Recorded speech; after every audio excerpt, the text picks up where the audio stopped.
Olá galera, aqui é o Joaquim. Vamos dar continuidade então à nossa discussão sobre os objetivos do desenvolvimento sustentável. Agora na parte 2, a gente vai falar da questão ambiental e seu escopo universal. A começar, eu trago aqui o artigo 225 da Constituição Federal do Brasil, de 1988. Nele nós temos um trecho que diz: todos têm direito ao meio ambiente ecologicamente equilibrado, bem de uso comum do povo e essencial à sadia qualidade de vida, impondo-se ao poder público e à coletividade o dever de defendê-lo para as presentes e futuras gerações. Agora, o que vocês acharam desse trecho? O que vocês acham dele? Para além, aliás, tanto a escolha das palavras quanto os significados que esse trecho traz. Eu peço para que vocês anotem aí as suas opiniões a respeito disso e tragam para os nossos fóruns. Vamos discutir essas questões, beleza? Vai ser bem importante a gente retomar isso daqui mais para frente. E mais para frente também vai ficar mais claro por que eu estou querendo retomar isso. Portanto, tomem suas notas e tragam para a gente no fórum, ok? Por enquanto, dando continuidade. Nós podemos entender o meio ambiente, ou o direito ao meio ambiente equilibrado, como ele consta no PNUMA, por exemplo, que é o Programa das Nações Unidas para o Meio Ambiente, conhecido também como Programa das Nações Unidas para a Educação Ambiental. Olha aí a ligação, hein? Ele surge pela primeira vez na Declaração de Estocolmo em 1972 e com o passar do tempo, quase que anualmente revisado e adequado a outras situações, revisado baseado nos novos conhecimentos e por outros autores, outros referenciais. O curioso é que nele já consta o direito ambiental, trazendo uma ideia de responsabilidade e amplia a questão do direito ao meio ambiente ecologicamente equilibrado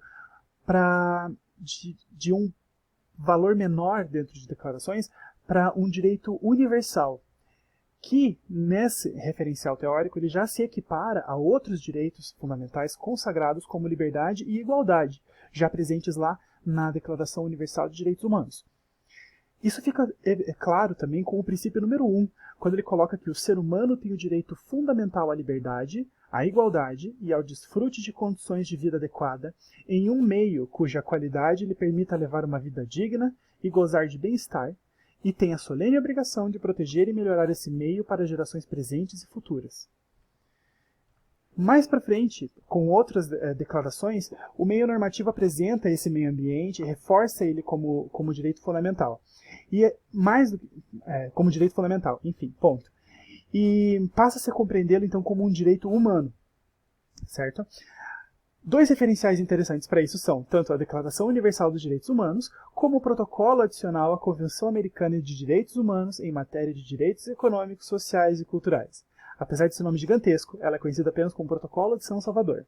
Ela data de 1988, ela é contemporânea da nossa Constituição Federal. Nela traz um trecho que diz que o direito que entende como direito humano o direito de viver em meio ambiente sadio e de contar com serviços públicos básicos, além de reconhecer o direito ao meio ambiente equilibrado como um direito humano, um direito fundamental, também encarrega de responsabilidade os serviços públicos, qualquer um que esteja envolvido na prestação de serviços públicos básicos. A gente já vê ampliar-se a compreensão de meio ambiente dentro do escopo de direito fundamental. Na Declaração Universal de Direitos Humanos, de 1948, o artigo 25º traz que toda pessoa tem direito a um nível de vida adequado que lhe assegure saúde e bem-estar. Aí, nesse sentido, a gente já consegue ver uma evolução do direito ao meio ambiente até um ponto em que compreendemos como um valor moral e ético. Isso fica claro na Declaração Universal sobre Bioética e Direitos Humanos, a WDH, proclamada pela Organização das Nações Unidas em 2005. Nela, 2 artigos em específico falam bem amplamente e profundamente sobre a questão do direito ao meio ambiente. Artigo 16, que fala da proteção das gerações futuras, e o artigo 17, que fala da proteção do meio ambiente, da biosfera e da biodiversidade. No artigo 16, ele fala do impacto da ciência na vida sobre gerações futuras, incluindo sobre sua constituição genética, que deve ser devidamente considerado. Ele já traz uma preocupação com conhecimentos emergentes da primeira década dos anos 2000, do final da década de 90 e início dos anos 2000, e já aborda questões mais recentes da área das ciências, como patrimônio genético, questões de clonagem, entre outros. E alerta para a seriedade com qual esses assuntos devem ser abordados. No artigo 17, ele traz a palavra biosfera ao se tratar de meio ambiente, o que é muito interessante, a gente vai ver mais para frente do porquê. Esse romper isso já mostra um romper com uma visão mais reducionista sobre o meio ambiente, que já vê o meio ambiente não como algo separado e que deve ser protegido pelo ser humano, mas entende da biosfera e a inclui nesse escopo de discussão. Fala da devida atenção que deve ser dada à inter-relação de seres humanos com outras formas de vida, a importância do acesso e utilização adequada de recursos biológicos e genéticos, ao respeito pelo conhecimento tradicional e ao papel dos seres humanos na proteção do meio ambiente, da biosfera e da biodiversidade. Recentemente, a gente tem também a declaração da Rede Latino-Americana e do Caribe de Educação em Bioética. Essa declaração ela é conhecida como a Declaração de Havana. Ela está tomando uma proporção um pouco maior agora, nos últimos tempos, mesmo porque a própria bioética em si, ela vem tomando espaço de reconhecimento cada vez maior. Nessa declaração, chama-se atenção para as ameaças ao desenvolvimento e ao bem-estar dos países, especialmente do eixo sul. Tanto que eles trazem dentro uma série de itens que eles chamam de preocupações para o eixo sul. Eixo sul, como vimos na parte 1, trata-se dos países do hemisfério sul, mais especificamente a América Latina, a África subsaariana principalmente, e países da Ásia. Eu destaco aqui as preocupações número 2, o aumento de doenças associadas à pobreza, degradação e poluição ambiental e marginalização. A preocupação número 5, que é a crescente degradação de ecossistemas, biodiversidade e fontes de água e qualidade do ar em toda a região. E o 6, o crescimento dos impactos negativos associados à crise ambiental global. Eles colocam essa crise ambiental global no topo de uma série de preocupações para a sobrevivência da espécie humana e para a estabilidade e bem-estar social dos países do eixo sul. Nessa declaração destaca-se o ataque e o que alguns pesquisadores que assinaram essa declaração chamam de época do obscurantismo que estamos passando.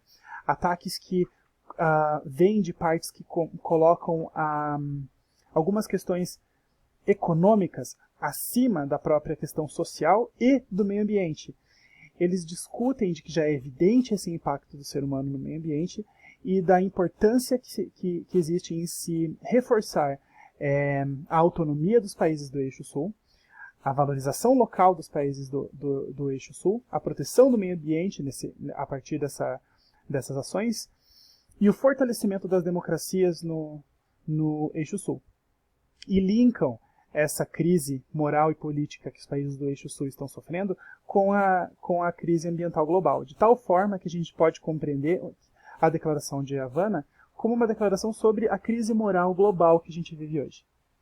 Bom, esses são os escopos, o escopo universal, digamos, mas as amplitudes do meio ambiente que a gente tem para discutir por enquanto. Em adição à linha do tempo dos ODS, vai nos ajudar agora, na parte 3, a destacar algumas fragilidades da Agenda 2030 e da própria compreensão de desenvolvimento sustentável, a palavra sustentabilidade.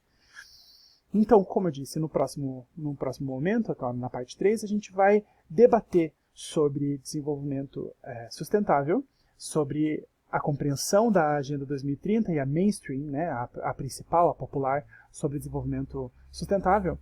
E vamos discutir sobre como suprir algumas lacunas que há nessa compreensão, beleza?